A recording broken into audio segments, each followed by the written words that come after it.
So hi friends, welcome to our channel. Friends, మనకి 10+2 క్వాలిఫికేషన్తో apply చేసుకునే విధంగా రైల్వే శాఖ నుంచి 2000కి పైగా వేకెన్సీస్తో ఒక భారీ నోటిఫికేషన్ అనేది అధికారికంగా అయితే రిలీజ్ చేయడం జరిగింది.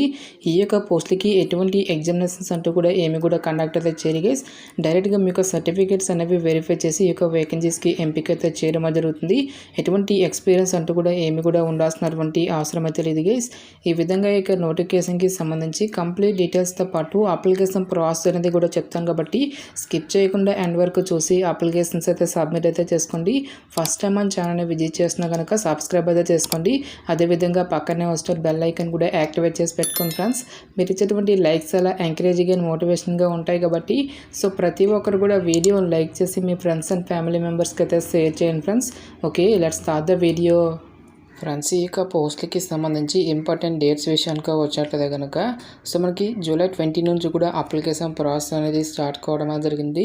ఇక లాస్ట్ డేట్ విషయానికి వచ్చేట్లయితే కనుక ఆగస్టు 12 వరకు కూడా ఈ యొక్క రిక్రూట్మెంట్కి ఆన్లైన్లో అప్లికేషన్స్ అనేవి సబ్మిట్ అయితే చేసుకోవాల్సి అయితే ఉంటుంది. సో ఇక పోస్టులకి తక్కువ కాంపిటీషన్ అనేది ఉంటుంది గైస్. సో ఎందుకంటే మనకి ఆల్ ఇండియా నేషనల్స్ అందరూ కూడా అప్లై చేసుకోవడానికి ఛాన్స్ అనేది లేదు.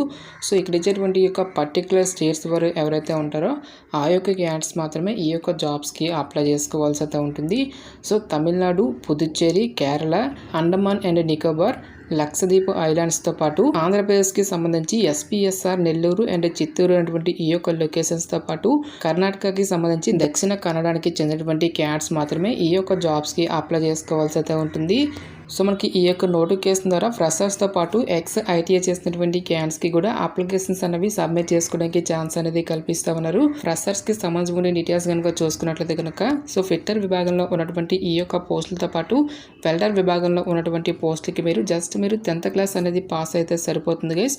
ఈ యొక్క జాబ్స్కి మీరు అప్లై అయితే చేసుకోవచ్చు.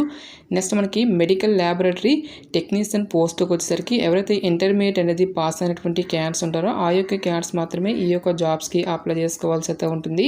సో ఇంటర్మీడియట్లో ఫిజిక్స్, కెమిస్ట్రీ, బయాలజీ అనేటువంటి వన్ ఆఫ్ ద సబ్జెక్ట్గా ఉండాలి అని చెప్పేసి ఇక్కడ మనకి జాబ్ డీటెయిల్స్లోనే క్లియర్గా మెన్షన్ చేయడం జరిగింది. సో ఈ యొక్క పోస్టులకి సంబంధించి సో మనకి ఎన్ని మంత్స్ పాటు కూడా ట్రైనింగ్ అనేది ఇవ్వడం జరుగుతుందని చూసుకున్నట్లయితే కనుక ఫిట్టర్ ట్రేడ్కి వచ్చేసరికి మనకి 2 years, welder and medical laboratory technician పోస్టులకు వచ్చేసరికి 1 year 3 months పాటు కూడా మనకి ఈ యొక్క పోస్టులకి సంబంధించి ట్రైనింగ్ అనేది ఇవ్వడం జరుగుతుంది. సో ఇక్కడ ట్రైనింగ్లో కూడా మనకి సమ్ అమౌంట్ అనేటువంటి కూడా మనకి పే చేయడం జరుగుతుంది. ప్రజెంట్ ఉన్నటువంటి అప్డేట్ ప్రకారం దాదాపుగా మనకు 10,000 వరకు కూడా మంత్లీ శాలరీ అనేది రావడం జరుగుతుంది. సో ఇక పోస్టులకి సంబంధించి అప్లై చేసుకోవడం మీకు ఉండాల్సినటువంటి ఏజ్ లిమిట్ విషయానికి వచ్చేటదే కనుక సో మీకు మినిమం ఏజ్ అనేది 15 years అయితే కంప్లీట్ అయి ఉండాలి. ఫ్రెషర్స్ అయినట్లయితే కనుక 22 years వరకు, ఐటీఐ క్యాండిడేట్స్ అయినట్లయితే కనుక 24 years వరకు కూడా అప్లై అయితే చేసేసుకోవచ్చు. నెక్స్ట్ మనకి క్యాస్ట్ వరకు కూడా ఏజ్ రిలాక్సేషన్స్ అనేవి అప్లికేబుల్ అయితే అవుతాయి. ఓబీసీ క్యాండిడేట్స్కి 3 years, ఎస్సీ ఎస్టీ క్యాండిడేట్స్కి 5 years, పీడబ్ల్యూడీ క్యాండిడేట్స్ అయినట్లయితే కనుక 10 years వరకు కూడా మనకి అప్పర్ ఏజ్ రిలాక్సేషన్ అనేది కూడా ఉంటుందని చెప్పేసి ఇక్కడ మనకి ఏజ్ లిమిట్కి సంబంధించిన డీటెయిల్స్లోనే క్లియర్గా మెన్షన్ చేయడం జరిగింది. నెక్స్ట్ ఐటీఐ క్యాండిడేట్స్కి సంబంధించిన డీటెయిల్స్ కనుక చూసుకున్నట్టయితే కనుక సో ఇక్కడ మనకి చాలా ట్రేడ్స్ అనేవి మెన్షన్ చేయడం జరిగింది. So fitter, Turner, machinist, electrician, next మనకి వెల్డర్ పోస్టులతో పాటు wiremen, programming and system administration assistant, computer operator and programming assistant, information and communication technology, draughtsmen civil, advanced welder, instrumentation mechanic, stenographer and secretarial assistant అని చెప్పేసి ఈ విధంగా మనకి different ట్రేడ్స్లలో వేకెన్సీస్ని recruitment అయితే చేయడం జరుగుతుంది. సో పోస్టుల వరకు ఎడ్యుకేషనల్ క్వాలిఫికేషన్ కనుక చూసుకున్నట్టయితే కనుక సో ఈ యొక్క పోస్టులకు వచ్చేసరికి ఎవరైతే 10th class క్వాలిఫికేషన్తో పాటు సంబంధిత ట్రేడ్స్లలో ఐటీఐ చేసినటువంటి క్యాండిడేట్స్ ఉంటారో ఆ యొక్క క్యాండిడేట్స్ మాత్రమే ఈ యొక్క జాబ్స్కి అప్లై చేసుకోవాల్సి అయితే ఉంటుంది.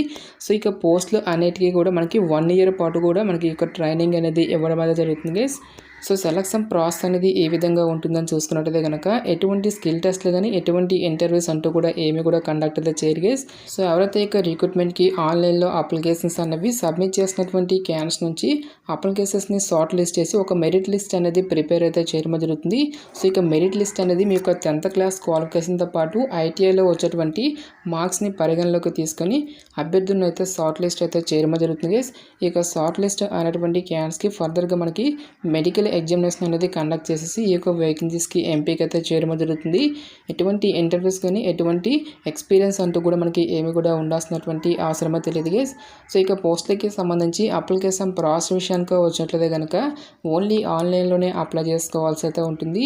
అప్లికేషన్ ఫీజుకి సంబంధించిన డీటెయిల్స్ కనుక చూసుకున్నట్లయితే కనుక SC ST PWD women candidates ఎవరైతే ఉంటారో ఈ యొక్క క్యాండిడేట్స్ ఎటువంటి అప్లికేషన్ ఫీజు అనేది కూడా పే చేయాల్సినటువంటి అవసరం అయితే లేదు.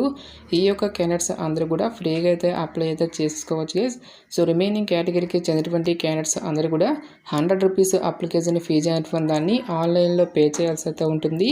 సో ఇక ట్రైనింగ్ అనేది కంప్లీట్ అయిన తర్వాత మీకు సర్టిఫికేషన్ అనేది కూడా ప్రొవైడ్ అయితే చేయడం జరుగుతుంది గైస్. సో ఇక సర్టిఫికేట్ ఉండడం వల్ల మనకు వచ్చేటువంటి బెనిఫిట్ ఏంటి అని చూసుకున్నట్టయితే కనుక సో త్వరలో రిలీజ్ కాబోయేటువంటి level 1 group C railway jobs అనేవి ఏవైతే ఉంటాయో ఆ యొక్క జాబ్స్ అనేవి రిలీజ్ చేసేటప్పుడు ఈ యొక్క అప్రెంటిస్షిప్కి సంబంధించినటువంటి సర్టిఫికేట్ ఉన్నటువంటి క్యాండిడేట్స్కి 20% వరకు కూడా మనకి వెయిటేజ్తో పాటు ముందుగా ప్రిఫరెన్స్ అనేది ఇవ్వడం అనేది జరుగుతుంది. కాబట్టి సో మీకు ఎలిజిబిలిటీ అనేది ఉంటే మాత్రం డెఫినెట్గా ఈ యొక్క రిక్రూట్మెంట్కి అప్లై అయితే చేసేసుకోండి. నెక్స్ట్ ఈ యొక్క పోస్టులకి సంబంధించి అప్లికేషన్ ప్రాసెస్ అయితే చూద్దాము. ఈ యొక్క అప్లై లింక్ అనేది నేను డైరెక్ట్గా డిస్క్రిప్షన్లోనూ కామెంట్ సెక్షన్ అయితే ప్రొవైడ్ అయితే చేస్తాను గైస్.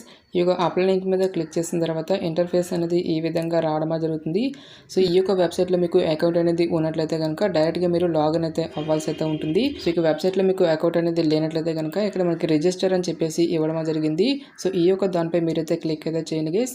నెక్స్ట్ మీకు ఈ విధంగా ఇంటర్ఫేస్ అనేది రావడం జరుగుతుంది. ఫస్ట్ ఆఫ్ ఆల్ ఇక్కడ మీరు ఏ యూనిట్కి అయితే అప్లై చేయాలనుకుంటున్నారో ఒక యూనిట్ అనేది మీరు ఇక్కడ చూస్ చేసుకుని నెక్స్ట్ మీరు ఫ్రెషరా లేదంటే ఐటీ అని చెప్పేసి ఒక దాన్ని అయితే మీరైతే ఇక్కడ చూస్ చేసుకోవాల్సి అయితే ఉంటుంది గైస్. నెక్స్ట్ మీరు ఏ డివిజన్కి అప్లై చేస్తున్నారు అనేటువంటి డీటెయిల్స్తో పాటు మీకు ట్రేడ్ అనేది కూడా ఇక్కడ ఎంటర్ చేసి ఇక్కడ మనకి ప్రొసీడ్ టు నెక్స్ట్ పేజ్ అని చెప్పేసి ఇవ్వడం జరిగింది. సో ఈ యొక్క దానిపై క్లిక్ అయితే చేయండి గైస్. నెక్స్ట్ మీకు ఇంటర్ఫేస్ అనేది ఈ విధంగా రావడం జరుగుతుంది. టోటల్గా ఇక్కడ మనకి 6 స్టెప్స్ అనేవి ఇవ్వడం జరిగింది గైస్. స్టెప్ 1లో వచ్చేసరికి మీరు డిక్లరేషన్ అనేది ఫిల్ చేయాల్సి అయితే ఉంటుంది. స్టెప్ 2లో వచ్చేసరికి మీకు అప్లికేషన్ ఫామ్ అనేది ఫిల్ చేసి స్టెప్ 3లో వచ్చేసరికి మీరు ఎంటర్ చేసినటువంటి డీటెయిల్స్ అన్నిటిని కూడా చెక్ చేసుకొని స్టెప్ 4లో వచ్చేసరికి మీరు ఓటీపీ అనేది చేసుకోవాల్సి అయితే ఉంటుంది.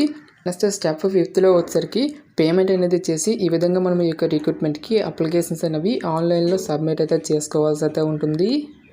గాయస్ మనకి ఈ యొక్క నోటిఫికేషన్ అనేది సదరన్ రైల్వే నుంచి ఆఫీషియల్గా రిలీజ్ అయినటువంటి యొక్క అప్రెంటిస్ పోస్టులకి సంబంధించిన జాబ్ నోటిఫికేషన్ డీటెయిల్స్. ఈ యొక్క నోటిఫికేషన్ ద్వారా టోటల్గా మనకి 2438 వేకెన్సీస్ని అయితే రిక్రూట్మెంట్ అయితే చేయడం జరుగుతుంది. సో ఇంట్రెస్ట్ ఎలిజిబుల్ క్యాండిడేట్స్ డెఫినెట్గా ఈ యొక్క రిక్రూట్మెంట్కి అప్లై అయితే చేసుకోండి.